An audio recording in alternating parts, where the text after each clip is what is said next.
Border business, that was a topic tackled by a dozen members of Congress, including 8 from Texas. Several Valley businessmen who traveled all the way from the Valley to the halls of Congress. They hope their elected leaders do what it takes to ensure a positive exchange of business along the border. Channel 5's Alex Schreck is in Washington with the latest.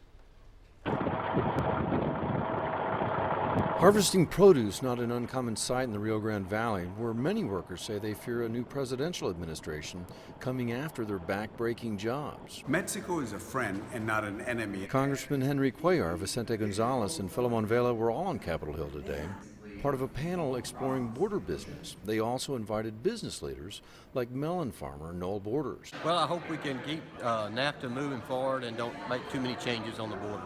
The Edinburgh businessman employs about 1,000 workers on both sides of the U.S.-Mexico border.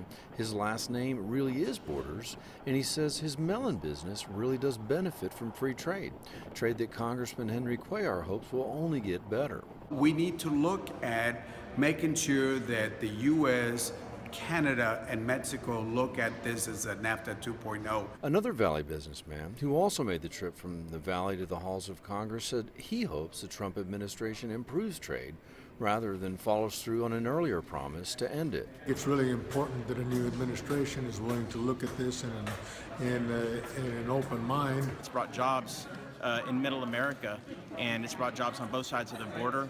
For example, in imports from Mexico, we get 40% of it back, 40 cents on every dollar.